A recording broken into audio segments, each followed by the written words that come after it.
നമസ്കാരം. MS media for ന്യൂസിലേക്ക് സ്വാഗതം. മേലാറ്റൂർ ഗ്രാമപഞ്ചായത്തിന് കീഴിൽ പ്രവർത്തിക്കുന്ന ബഡ്സ് റീഹാബിലിറ്റേഷൻ സെന്ററിന്റെ ആഭിമുഖ്യത്തിൽ ബഡ്സ് വാചാരണത്തിന്റെ ഭാഗമായി രക്ഷിതാക്കൾക്ക് ബോധവൽക്കരണ ക്ലാസ് സംഘടിപ്പിച്ചു. തിരൂർ ജില്ലാ ആസ്പത്രിയിലെ ഫിസിയോതെറാപ്പിസ്റ്റ് ദീപു എസ് ചന്ദ്രൻ ക്ലാസ് നൽകി. ഗ്രാമപഞ്ചായത്ത് പ്രസിഡന്റ് KT മുഹമ്മദ് ഇക്ബാൽ ഉദ്ഘാടനം നിർവഹിച്ചു.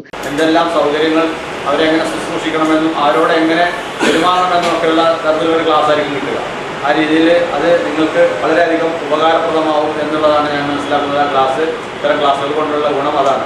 അപ്പോൾ ആ ക്ലാസ്സിലൂടെ എത്തിച്ചേർന്ന മുഴുവൻ ആളുകളെയും അതോടൊപ്പം തന്നെ ഈ പരിപാടിയുമായി ബന്ധപ്പെട്ട് നമ്മുടെ സ്ഥാപനത്തിന് 2 കമ്പ്യൂട്ടറുകൾ സൗജന്യമായി വാഗ്ദാനം ചെയ്തിരിക്കുന്ന നമ്മുടെ എല്ലാറ്റിലും പ്രധാനപ്പെട്ട ഇന്റർനെറ്റ് ശൃംഖലയായ അമിഗോസ് സൊല്യൂഷനെ IT സൊല്യൂഷൻസ് നൽകുന്ന കമ്പ്യൂട്ടർ നൽകുന്ന സ്ഥാപനത്തിന്റെ മാനേജ്മെന്റിനെ ഈ ഘട്ടത്തിൽ പ്രത്യേകം അനുമോദിച്ചുകൊണ്ട് വികസന standing committee chairman Yusuf Haji അധ്യക്ഷത വഹിച്ചു.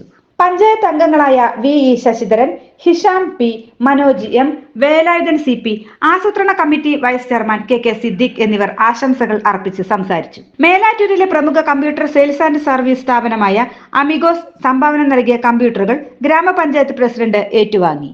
TDS ചെയർപേഴ്സൺ ശ്രീലക സ്വാഗതവും സ്പെഷ്യൽ ടീച്ചർ ജസ്ന കബീർ നന്ദിയും പറഞ്ഞു. News bureau ചെമ്മാണിയൂർ.